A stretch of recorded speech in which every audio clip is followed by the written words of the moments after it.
Tonight, a historic move in Washington. The January 6th committee recommending criminal charges for former President Trump.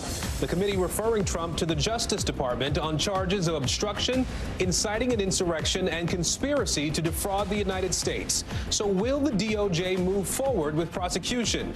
We'll have the latest from Capitol Hill and how the former president is responding. Holiday travel threat, a monster winter storm expected to bring blizzard conditions, frigid temperatures, and heavy rain as more than 100 million Americans hit the roads and skies. Bill Caron zeroing in on the trouble spots later this week, plus the travel nightmare in Hawaii. Dozens of passengers injured by extreme turbulence. What we're learning about the cause. Escaping Peru, Americans among the hundreds of tourists trapped near Machu Picchu as violent protests took hold across the country. We'll take you inside the evacuations by train and by foot and the emotional reunions here in the States. Amber Heard agreeing to pay ex-husband Johnny Depp $1 million 5 months after the defamation trial seen around the world. What the actress is now revealing about the settlement on her social media. And Elon out, the Twitter CEO asking users whether he should stop running the social media site, writing that he would abide by the results of the poll. With more than half of users answering yes, will this really be the end of his short-lived reign? And Lionel Messi flying home for a victory lap after leading Argentina to one of the greatest World Cup wins in history. The celebrations in the streets as his country pays tribute to one of the best to ever do it. Top Story starts right now.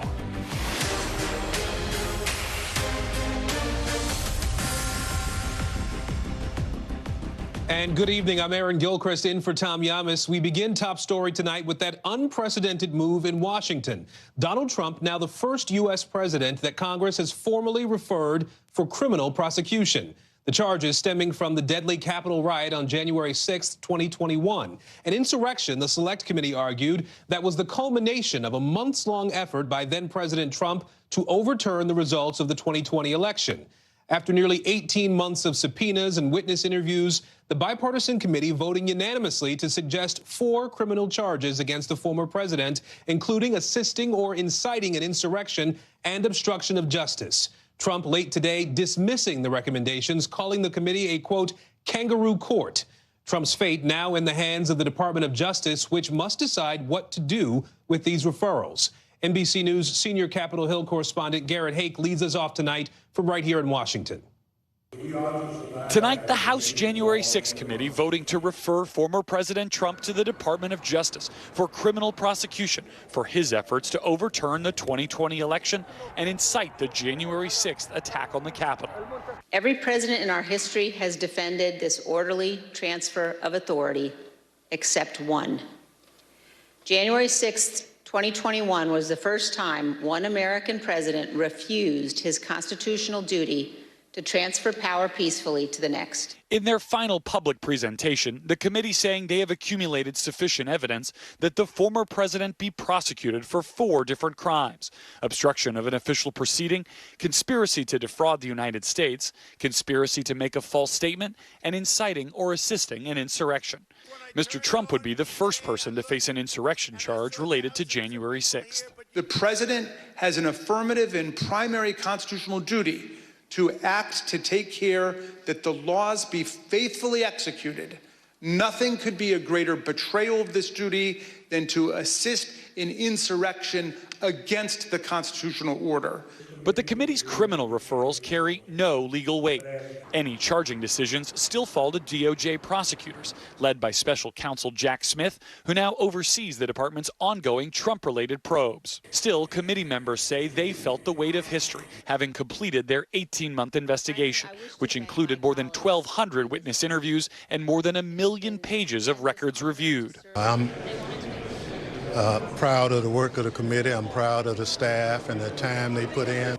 Republicans, though, have blasted the committee, which is comprised of 7 Democrats and 2 Republicans, all fierce critics of Mr. Trump, as a partisan sham. One Republican, who the committee referred to the Ethics Committee for defying its subpoena, calling it a kangaroo court desperate for revenge against Mr. Trump. A response Mr. Trump echoed in a radio interview conducted during the hearing. We have all Democrats and Republicans in very poor standing, two of them. I mean, the whole thing. It's a kangaroo court. What can I say? The committee also referring Trump lawyer John Eastman to the DOJ on charges of obstruction of an official proceeding and conspiracy to defraud the United States. Eastman responding with a statement calling the committee's work, quote, pretend prosecutors designed to create political advantage for the Democratic Party. The committee plans to release their full report on Wednesday, today releasing a 154-page summary of their findings, describing the scheme to overturn the election results they outlined over 10 public hearings. And Garrett Haake joins us now from Capitol Hill here. Garrett, what's your understanding of what the next steps are here? What could happen if federal prosecutors decide to pursue these charges? Well, Aaron, while those referrals don't carry any weight on their own, the committee's full report, which is expected to come out Wednesday, could be very interesting to the Department of Justice. It contains interviews and other evidence collected by the committee that could help inform the special counsel's decision on whether to charge Donald Trump or not. Of course, in keeping with DOJ policy, if he is making those decisions, we might not hear about it unless and until an indictment is unsealed. At the same time, Garrett, this House committee also suggested a formal ethics inquiry into some of Trump's top allies in Congress there. How does that work now with the new leadership coming in next month? Yeah, the timing really works against the committee here. There's referrals to the Ethics Committee probably not going to go anywhere. There's just no time left for the Ethics Committee in this Congress to get a proper inquiry completed. And in the new Congress with Republicans taking control, it's highly unlikely that the committee would even open an inquiry into 4 Republican members, including perhaps the next Speaker, Kevin McCarthy. Garrett Haake for us on Capitol Hill tonight. Garrett, thank you. And as we mentioned, this is the first time ever that Congress has recommended charges to the DOJ against a former president. And as Donald Trump begins his 3rd campaign for the Oval Office, how will this impact 2024? NBC's Vaughn Hilliard joining us now from West Palm Beach, Florida, Mar-a-Lago, as a matter of fact. Vaughn, what are you hearing about how President Trump is reacting to these criminal referrals from the January 6th committee? Right. The importance of this is only increased because of the fact that he is currently the only Republican running for president in 2024 here. And so the DOJ investigation is happening in parallel to the politics of this all. Donald Trump here in just the last hour issuing a statement on his social media account saying in part, quote, these folks don't get it, that when they come after me, people who love freedom rally around me. It strengthens me. What doesn't kill me makes me stronger. And the difficulty here for Donald Trump, of course, when you're looking at the general electorate, you saw in these 2022 midterms, voters in these key swing states from Michigan, Wisconsin, Georgia, Arizona, rejected Trump-backed candidates who were fellow election deniers. But when you're talking about the Republican electorate, Donald Trump is still a largely popular political figure. And that is where, for Donald Trump, I was talking to an RNC committee man who has been long involved in the Republican Party operation, as he told me this is a badge of honor for Donald Trump and one that he should run proudly with. So given that fact, Vaughn, and given the fact that this is still a popular figure in the Republican Party, what are others in the party saying? What are you hearing from other Republicans tonight who know now that there are these referrals from this committee? Right. It's a lot of silence. You'll recall not only on January 6th, but in the days and weeks after the attack, Republican leaders largely spoke out against Donald Trump, believing that his political future was over. But Donald Trump made the case that he was looking at another run for the White House. And you saw the party largely fall in line with him. And here just today, after the issuing of these criminal referrals to the DOJ, you heard largely more silence. But notably, even his former vice president, Mike Pence, who, of course, you'll recall some of those attackers chanting "Haig Mike Pence" on January 6th. Even he earlier today on television made the case that this is a political ploy against the Republican Party and that Donald Trump should not be charged. The question here is, do Republicans who may want to take on Donald Trump use the January 6th attack and Donald Trump's role in it as an effort to try to divide the Republican Party and win some support from sort of those anti-Trump Republicans? Aaron? And we will all wait to see what comes from that. Vaughn Hilliard for us in Florida tonight. Vaughn, thank you. For more on the final vote from the January 6th committee to refer these criminal charges to the DOJ for former President Trump, let's bring in Washington Post national political reporter Eugene Scott. Eugene, you have your ear to the ground on this. Are there any indications at this point that the DOJ is going to actually take up these recommendations, this referral from the House January 6th committee? Well, not at this point, considering just how recent it is, but it is important to remember that the DOJ has already been involved in their own investigation of Trump's behavior on this actual day and his relationship with the actions that took place. So they're going through subpoenas and witness testimonies, grand jury testimonies, to determine whether or not he was involved in a way that could lead to charges. I want to get your thoughts about something we heard today. We heard from one of Trump's former top advisors, Hope Hicks, for the first time. I want to play a little bit of what she said in her testimony, a recorded testimony here to the committee. Let's listen. Evidence of fraud on a scale that would have impacted the outcome of the election. And I was becoming increasingly concerned that we were damaging his legacy. What did the president say in response to what you just described? He said something along the lines of, nobody will care about my legacy if I lose. So that won't matter. The only thing that matters is winning. So, Eugene, how does this newest revelation sort of add to the case that the committee has made here? You have a top advisor, someone who's been close to the former president for years and years. What is the public revelation around this particular statement do for the case that the committee's been trying to make? Well, each time that someone close to the former president comes forward and says that they tried to give him some type of warning and advice and counsel to behave differently than he did, and he chose not to, and in fact pushed back against whatever counsel he was being given, shows just how much this was an intentional decision. It wasn't spontaneous. It wasn't an accident. It shows that the former president knew and was aware of the impact, the possible impact of his sitting things out and his moving forward with tweets that were stoking violence, and he chose to continue to move in that direction. He now has a new campaign that he's mounting, running for president again now. What impact do you think, if any, will these referrals, the testimony we just saw from Hope Hicks, what impact do you think that might have going forward on the effort to run for president again, or to rally other people in the Republican Party around him to run for president again?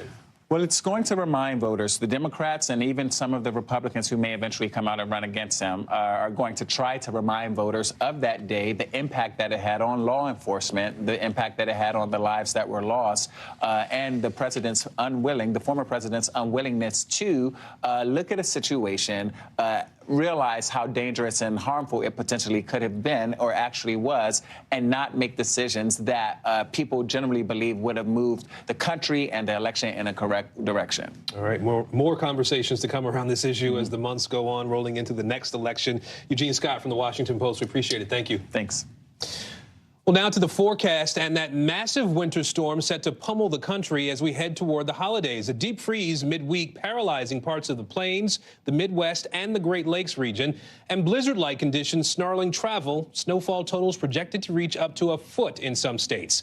Timing it all out for us is NBC News meteorologist Bill Cairns. Bill, what do we need to know now? Walk us through the track. A lot of people are stressing. A lot of people want to get to their destinations. People are trying to change their plans, their flights, and it's a mess. This is going to be one of the worst travel pre-Christmas that we've seen in decades. I mean, today, tomorrow, parts of Wednesday are okay, and after that it gets really nasty. So we already have about 39 million people under winter storm watches. Let me give you the timing of this storm. This is the important part. We're going to fast forward here into Wednesday. Light snow is shown in the blue, and this is where it's going to be in areas by 6 p.m. Wednesday, so from the Dakotas all the way into Minnesota and possibly Iowa too.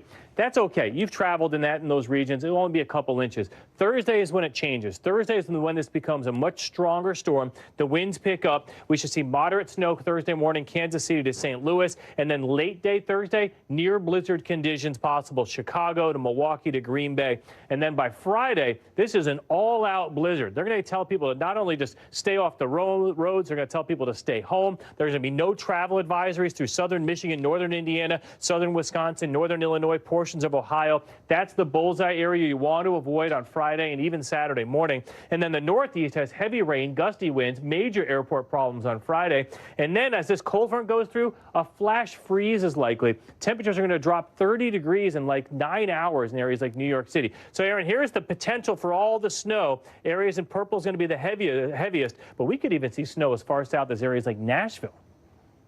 As much as I worry about the snow, I think you just said something that caught my attention, a 30-degree drop. How bad is the cold going to be around here, Bill? It's either the snow is going to be the story in the pictures out of the Great Lakes because of the blizzard. But if you're in the south, you're going to be talking about the cold. The wind chill is already brutal, negative 27 in Bismarck. 20 million are already under wind chill watches all the way to Texas. And here's your map, Aaron, on Friday morning. 10 in Dallas, 1 Oklahoma City. We're going to have 3 days in a row in Texas with temperatures in the teens. Wind chills, negative numbers all the way down to the Gulf Coast, Aaron. Wow, December is going hard already. Bill Cairns for us tonight. Bill, thank you. Appreciate it. Now, as Bill mentioned, that severe weather likely to disrupt travel for a lot of people. 113 million Americans expected to be on the move for the holidays, most of them driving, 7 million flying. And just as the NTSB is now investigating an extreme case of air turbulence that sent 20 passengers and flight attendants to the hospital. Tom Costello has the details. On board Hawaiian Air Flight 35, the aftermath of a violent encounter with mid-air turbulence.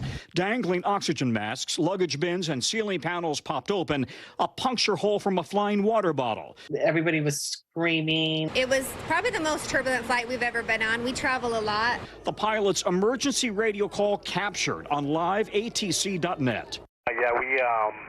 It's a pretty severe turbulence, and we actually have 3 flight attendants that are injured. It happened at 36,000 feet. My life flashed before my eyes. I was scared.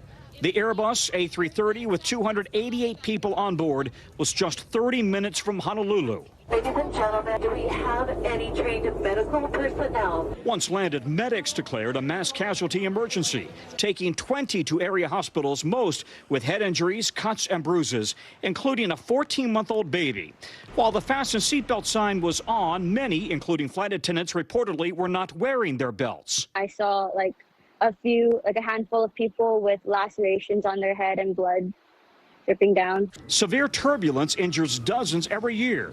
It usually occurs when planes encounter rapid changes in wind direction and velocity, moving from slow-moving to fast-moving air, or when a plane encounters the top of a thunderstorm that is more violent than radar indicated. We're dealing with a lot of unstable air and weather conditions that are certainly difficult to deal with if you're an airline. NTSB Chief Jennifer Homendy. I will say seatbelts, seatbelts, seatbelts. That is the most important part of this. Children under 2 should be in a carrier and also strapped in.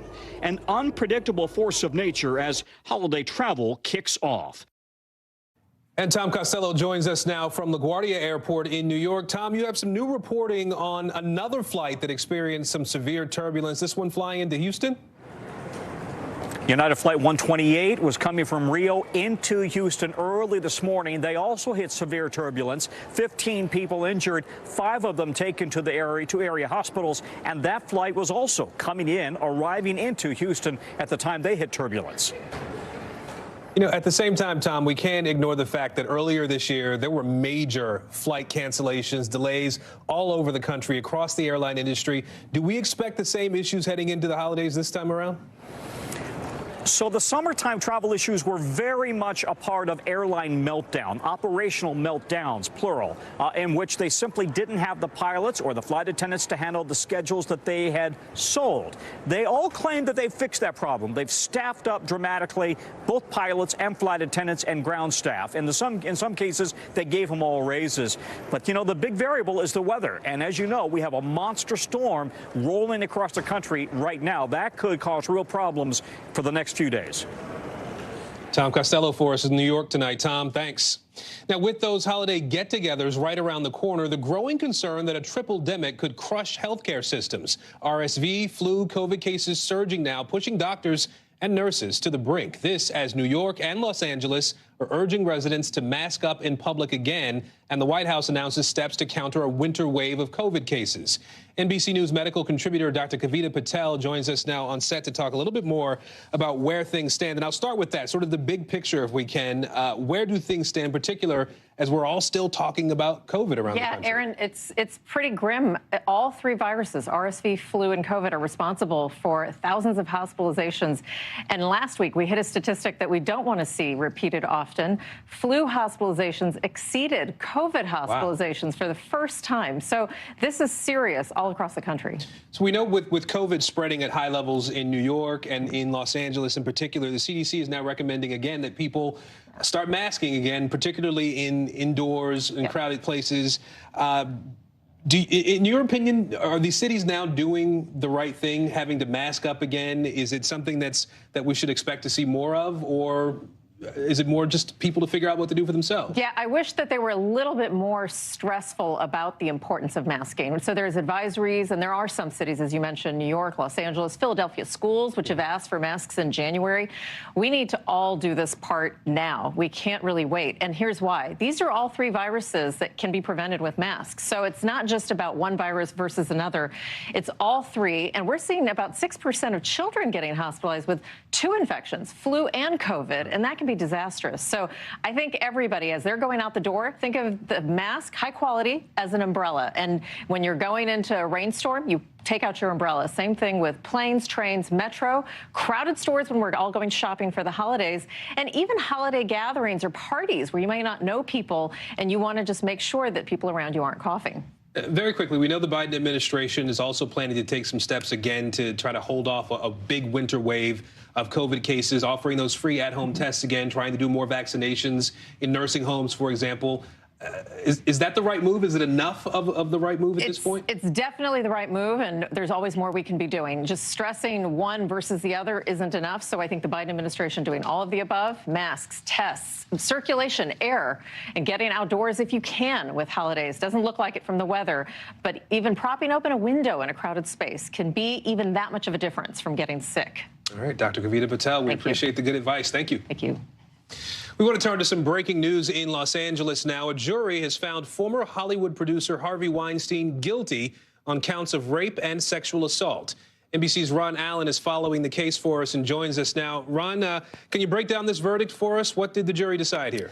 Well, the jury decided that he was guilty of 3 counts involving the allegations of one of the 4 women who were the accusers in this case. It's an incident that happened back in February of 2013. The woman was only known as Jane Doe 1. She was an actress and model at the time, we believe. And this happened apparently in a hotel room. There were 3 other women who also accused Weinstein of similar attacks, encounters, and the jury was hung on all of those charges. The defense said that these were transactional relationships, that these were women who were seeking fame and fortune. It was a very emotional, gut-wrenching trial. The women saying that they were really being attacked on the witness stand by the attorneys as well.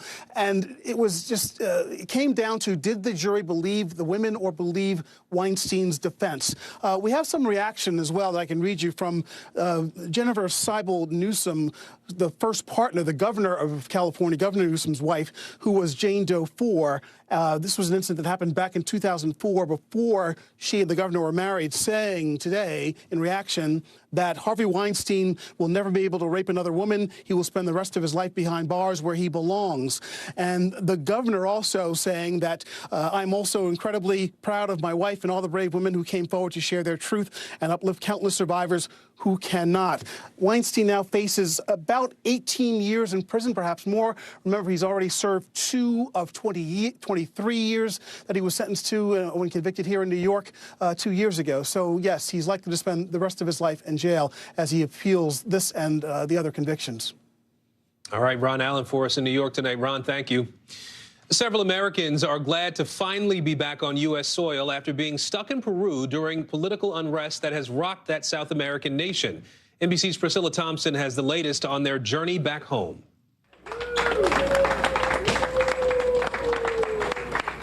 Tonight, Americans arriving home after being trapped in Machu Picchu for days as civil unrest sweeps Peru.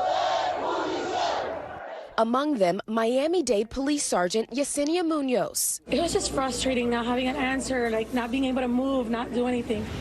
Around 300 foreign tourists were stranded at the base of Machu Picchu. Most, if not all, have been evacuated or moved to a major city, according to Peruvian officials who tweeted the transfer of tourists stranded has been completed. Hey guys, walking along the train tracks here. Some, like Miami-Dade Fire Rescue Captain Brian Vega, forced to make their way out on foot. I'm beyond elated and relieved to be back at home in the good old USA with my wonderful wife and family. The deadly unrest erupted across Peru earlier this month after the former president, Pedro Castillo, was impeached and arrested. His supporters took to the streets, clashing with police forces in violent protests that have left highways blocked, train services suspended, and tourists trapped. We just really want to get back to our families. More than 50 people have died. None appear to be foreigners. U.S. officials now urging Americans to reconsider travel to Peru, as those now returning are grateful to have gotten out. I'm happy that he's home before Christmas. Priscilla Thompson, NBC News, Miami. There is breaking news tonight on the migrant crisis at the southern border. The Supreme Court temporarily blocking the lifting of a Trump-era border restriction this week. It comes as cities like El Paso, Texas, have declared a state of emergency. Morgan Chesky is there. Tonight, just hours before the pandemic-era border restriction known as Title 42 was set to be lifted, and with record number of migrants crossing the border surging, the Supreme Court stepping in. Chief Justice John Roberts responding to a request from Republican officials, issuing a stay for now, which will keep Title 42 in place temporarily. It comes with El Paso, Texas, under a state of emergency, with thousands of migrants crossing the border into the U.S. every day. Many of them released onto the streets, where they've been sleeping outside. The mayor making the emergency declaration this weekend, saying city resources are overwhelmed. Migrant shelters already packed. We do need more housing, and we'll continue to need more housing. That's been the biggest thing. There were expectations the lifting of Title 42 would have sent the number of illegal border crossings soaring even higher. The Texas governor, who blames Biden administration policies for the ongoing migrant influx, with this warning. If the courts do not intervene and put a halt to the removal of Title 42, it's going to be total chaos. Border officials telling NBC News if Title 42 is lifted, they're expecting even larger numbers. A record 10,000 illegal border crossings per day. Tonight, New York City's mayor saying the city is nearly out of money to shelter the busloads of migrants arriving every week, which he says could force the city to cut or curtail programs New Yorkers rely on unless they get federal help. Many migrants are crossing into the U.S. from Ciudad Juarez, Mexico. Tonight, NBC's Guad Venegas is there, where he met a family from Venezuela saying they'll cross after Title 42 is lifted. She's been traveling with her baby for 3 months. ¿Qué ha sido lo más difícil esos 3 meses? She says crossing Mexico is the most difficult thing. And this family, who says they escaped kidnappers on their grueling journey through a jungle. They saw people dead. Officials are calling it a humanitarian crisis, with some migrant families huddling in a makeshift campsite in downtown El Paso. It's freezing temperatures overnight. We have children and babies who were sleeping in streets. And tonight, the Chief Justice signaling a timeline that suggests the Supreme Court wants to act quickly on this issue, requesting the Biden administration respond to the state's request to lift Title 42 by tomorrow afternoon. Morgan Chesky, NBC News, McAllen, Texas. And still ahead tonight, the latest on those mysterious murders near the University of Idaho. The killer still on the loose more than a month after 4 students were found dead. The growing questions tonight about how police have handled that investigation. Plus, the new development in the legal battle between Johnny Depp and Amber Heard. The $1 million settlement just reached. And are Elon Musk's days as CEO of Twitter numbered? The new Twitter poll voting for him to step down, what it means for the future of the social media giant. Stay with us. Top story just getting started.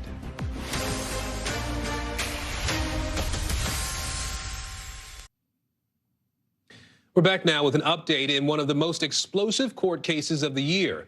Actress Amber Heard paying up, reaching a $1 million settlement with Johnny Depp in his defamation suit against her.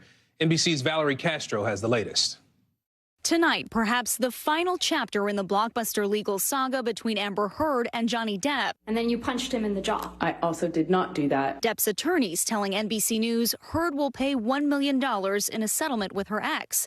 The actress posting about the decision on Instagram, stating, "I defended my truth, and in doing so, my life as I knew it was destroyed. The vilification I have faced on social media is an amplified version of the ways in which women are re-victimized when they come forward," adding, "I have made no admission. This is not an act of concession." The actress also blaming social media for the trial's outcome, last speaking publicly in an exclusive interview on NBC News following the verdict. I think vast majority of this trial was played out on social media. I think that this trial is an example of that gone haywire, gone amok, and the jury is not immune to that. The jury awarded Depp more than $10 million in compensatory and punitive damages. Heard was awarded $2 million in her countersuit. Depp brought the $50 million defamation case against Heard after she wrote a 2018 Washington Post op-ed where she described herself as a public figure representing domestic abuse. Though the op-ed never directly mentioned Depp's name, the actor says he never abused Heard and argued it derailed his career. The bombshell trial earlier this year playing out through testimony, text messages, and recordings. Oh, you got this going? You got this going? Oh, really? Outside the courthouse, crowds lined the streets daily during the trial, Depp waving from a passing car to his audience of supporters. While on the stand, Depp and Heard's testimonies were a back and forth of accusations. I'm looking at it in his eyes, and I don't see him anymore. I don't see him anymore. It wasn't him. It was black. I've never been so scared in my life. It could begin with a slap. It could begin with a shove. It could begin with, throwing a TV remote at my head. The settlement not surprising our legal experts since so much money was at stake. In civil cases, it's not unusual for a defendant to file an appeal and then keep discussions open about settlement, especially when you're dealing with a large verdict. While Heard has kept a low profile since the verdict, Depp has been more active on social media, posting about projects, including a recent collaboration with Rihanna. Depp's team releasing a statement saying, quote, "We are pleased to formally close the door on this painful chapter for Mr. Depp, who made clear throughout this process that his priority was about bringing the truth to light." And Valerie Castro joins us now from New York. Valerie, that statement from Depp's team had a little bit of a dig in there, didn't it? Yes, Aaron, they wrote, quote, "Mr. Depp is pledging and will actually donate to charities." You may remember Depp's lawyer, Camille Vasquez, grilling Heard during the trial. Heard received $7 million in her divorce settlement with Depp. She said she would be donating all of it to charity, but at the time of the trial, that hadn't happened yet, hence that comment from Depp's team. For her part, Heard also saying in that Instagram post that the, quote, "best outcome would have been a retrial, but she felt she couldn't go through that again. And as she said, she lost faith in the American legal system." Aaron? Valerie Castro for us tonight in New York. Valerie, thank you.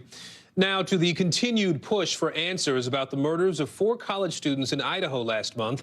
As time goes on, their families are left wondering why they have so few clues and when an arrest will be made. Steve Patterson has the latest. As the hunt for a killer stretches into its 6th week, frustration with the effort is only mounting for at least one of the victims' families. I'm not sure they're capable of handling a quadruple murder. A lawyer for the family of Kaylee Gonzalez, one of the 4 students killed in this home near the University of Idaho campus, questioning how police have managed the investigation. If they are in over their heads, then acknowledge that and turn the investigation over to someone who's more versed in handling these types of matters. And saying that while the family supports law enforcement, the Moscow police have done a poor job of communicating with the grieving Gonzalez family. A spokesperson for the Moscow Police Department says they are dedicated to supporting and communicating with the families of the victims. With the holidays approaching, police insisting they won't stop searching for clues in the murder of Kaylee Gonzalez, Maddie Mogan, Ethan Chapin, and Xana Kernodle. We're going to continue to push through the holidays. We have a team that will continue to do the investigation and work on that. Kaylee Gonzalez's mother, Christy, speaking to Today last week, urging investigators not to give up. Don't let these kids just be an unsolved murder. You can't hardly breathe, knowing that this person is out there. One lead investigators are pursuing, a white Hyundai Elantra like this one that they say was in the immediate area of the home around the time of the murders. We have many tips that have come in on the 2011 to the 2013 Hyundai Elantra. If you own one or if you know somebody who was driving one the day before or the day after, to please send that tip in. Campus is largely emptied for winter break, but some who remain are haunted by the murders. Corinne Mordhorst lived across the street from the victims and remembers the day everything changed. Once that happened, it just kind of became a ghost town. Everybody's also really frustrated and mad that there's no leads. The family's lawyer with a message for the stricken city of Moscow. We would just say keep at it. You know, the community, I believe, will be the ones that solve this case. And Aaron, police maintain that they are full throttle on this investigation. In fact, they said today that they've now taken in more than 10,000 tips on the lifetime of this investigation. So much so that there's an overflow they've created to the FBI tip line. The FBI, meanwhile, increasing its footprint from a week ago, going to about 46 investigators to now more than 60 spread out across the country, all focused on this investigation as well. The school also saying they want to get involved, saying they will increase security alongside the police when kids come back from winter break so everybody on that campus feels safe. But certainly a lot of frustration in Moscow, Idaho tonight. Aaron? Steve Patterson reporting for us tonight. And coming up, the high-profile burglary attempt in New York City. A woman breaking into the home of Robert De Niro while the actor was upstairs. What police say she was trying to steal from the house. Stay with us.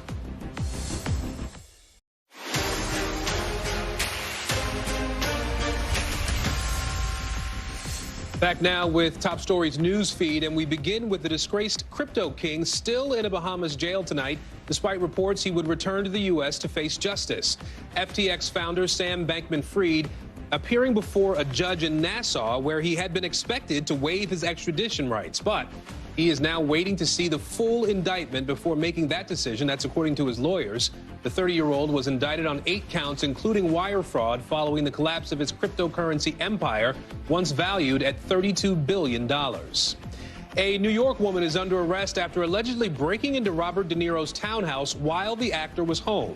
Police say they had been trailing 30-year-old Shanice Aviles and a suspected serial burglar here when she entered the actor's townhouse and began rifling through Christmas presents just after 2:30 in the morning.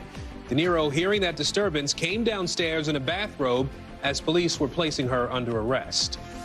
And the maker of the popular video game Fortnite has been ordered to pay a massive fine. Epic Games reaching a $520 million settlement with the FTC following accusations it gathered information from minors without the consent of a guardian and tricked gamers into making unwanted purchases by using confusing buttons on those button configurations, rather. The company, which is valued at $32 billion, will also be required to overhaul its privacy settings. Moving now to Twitter, where the future of the company's leadership is up in the air. Elon Musk creating a poll to see whether he should remain as CEO. The results come after an especially chaotic few weeks at the social media company. Gabe Gutierrez has the latest.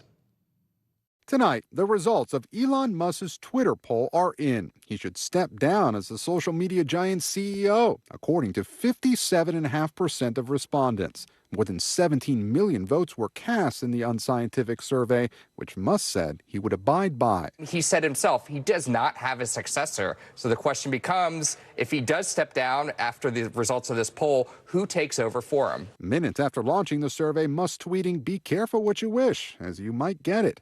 He was spotted over the weekend at the World Cup final in Doha.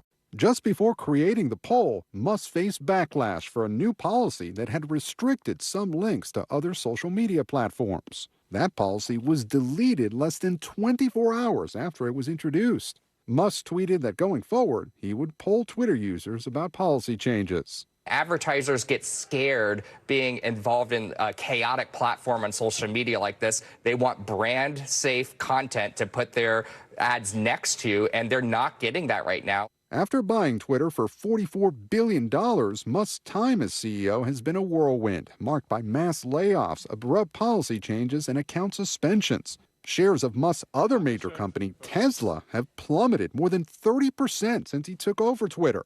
That has left some observers to question whether this latest poll about Twitter's future could be an off-ramp for its controversial CEO. Still, with or without the CEO title, it's unlikely Musk would relinquish complete control of the company he paid so much for. As is often the case, his next move is unclear. Aaron? Gabe Gutierrez for us tonight. You want to take a closer look at Musk and his future with Twitter. We'll bring in Bloomberg's Kurt Wagner now. He covers social media and Facebook and Twitter as well. Kurt, you've done a lot of reporting on Twitter and have covered this beat for a while now. No response yet from Musk about that poll results. What do you think his next move is here? Well, yesterday I was under the impression that he would follow through on this, right? Because he's now tweeted a few additional polls before this where he has sort of abided by the results of the poll, as you say, including when he reinstated President Donald Trump's account.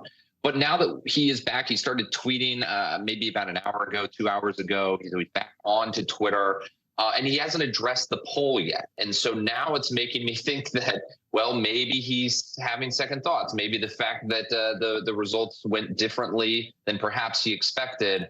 And now he's trying to figure out, well, do I actually have to follow through on this, right? So the longer he goes without addressing it, in my opinion, that's probably the more likely means that he might actually stay.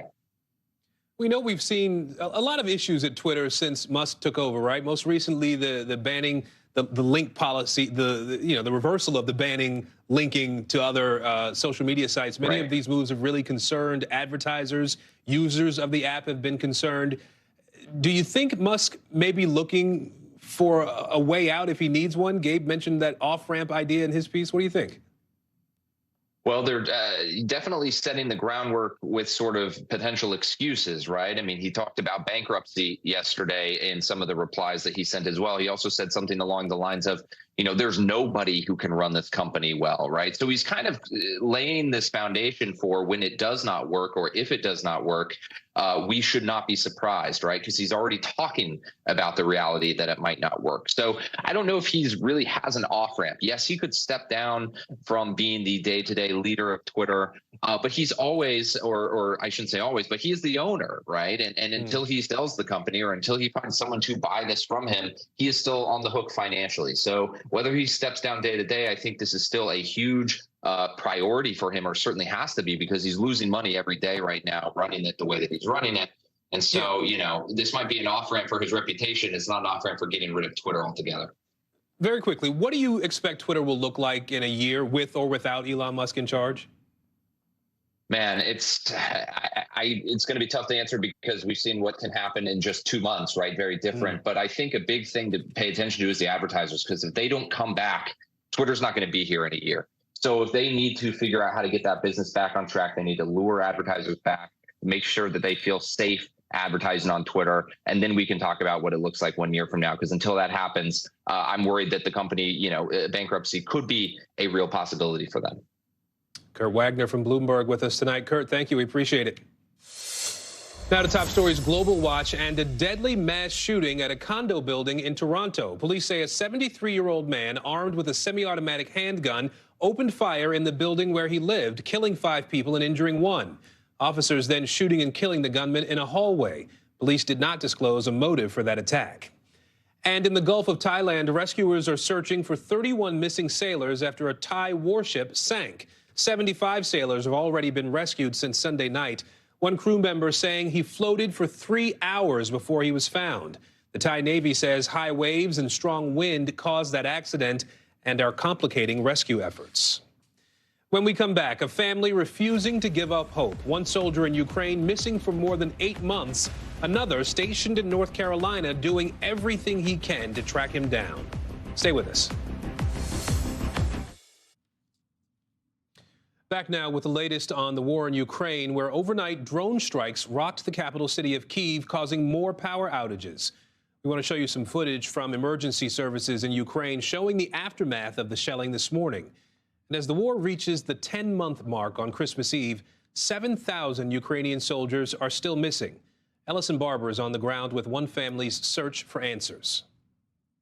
In a small village 2.5 hours from her home in Kharkiv, this is now home for Victoria Novikova and her daughter's family.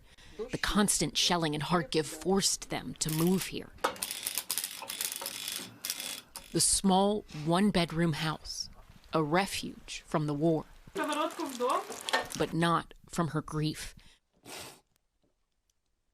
Her husband, Andriy, is one of Ukraine's 7,000-plus missing soldiers. We love him in any condition. Andriy Novikov, a 51-year-old father and soldier with the Territorial Defense, has been missing for 8 months. I am between heaven and earth. I don't know what to do. I don't know. The last time she saw him was March 8th. Andriy stopped by their apartment. His wife says he pulled up in a military vehicle and grabbed fresh clothes. 5 minutes, in and out. He said that he loved me and that's it, nothing else. He took the bag, we hugged, I saw him off. She hasn't seen him since. A week earlier, the Russians had launched an all-out assault on his brigade.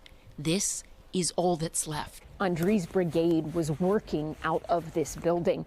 He was actually in the basement here when it came under attack. We're told at least 100 members of the Territorial Defense died that day, but Andriy, he made it out alive. Like so many battles, that night was hell. Oleg Nabatav was there, fighting alongside Andriy, his friend and brother in arms. We were hearing the sound of planes, and we hid in the trench together. That was the last time they saw each other. All anyone knows is in this report from their brigade, laying out Andriy's last known whereabouts. Russia and Ukraine have exchanged hundreds of POWs and bodies of soldiers in the last 9 months, but there is still no sign of Andriy. No one listens to us. No one hears us. I need to know, at least for myself. If he is in captivity, then everything must be done to get him out of captivity somehow.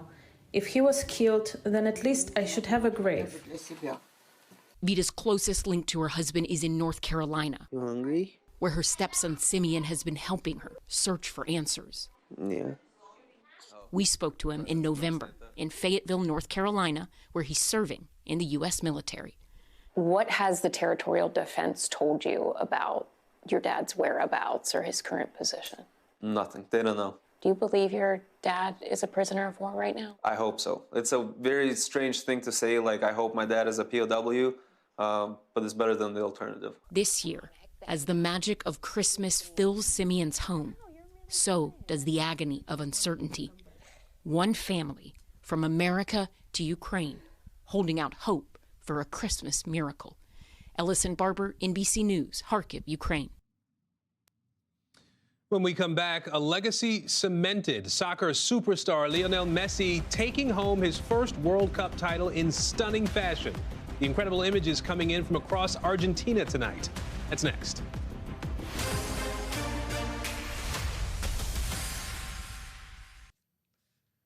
And finally tonight, football frenzy. Over the weekend, Argentina won the World Cup in an instant classic. And tonight we bring you the images of pure joy celebrations in Buenos Aires as Messi and his countrymen bring soccer glory to their nation. Here's NBC's Megan Fitzgerald. Euphoria in Argentina. The scenes around Buenos Aires speak for themselves. Over 1 million fans crowding the capital to celebrate their country's historic World Cup win in a thrilling end to the tournament. How are you feeling about this win? Our dreams come true. I'm feeling that my heart will stop. I bleed for Argentina. Argentina's hero Lionel Messi finally getting his World Cup victory, becoming one of the best players in the game, only rivaled by legends like Diego Maradona and Brazilian icon Pelé. The 35-year-old has said this would be his last World Cup and his last chance to lift the trophy. Buenos Aires erupting with excitement after Argentina made its final penalty kick, giving the South American nation its first World Cup win since 1986.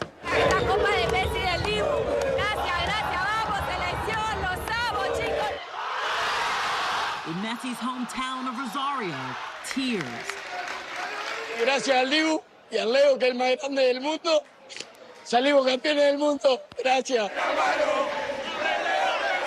Even this grandma couldn't resist joining the celebration. I cannot express how happy I am. I cried happy tears, sad tears, and then happy tears again. Football glory for a nation where soccer is a religion. Messi and his team giving their country a moment they'll never forget. And for the kids wearing Messi's jersey, one more reason to keep dreaming. Megan Fitzgerald, NBC News, Doha.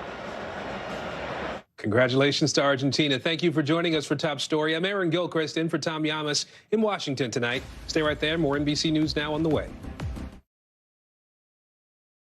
Thanks for watching our YouTube channel. Follow today's top stories and breaking news by downloading the NBC News app.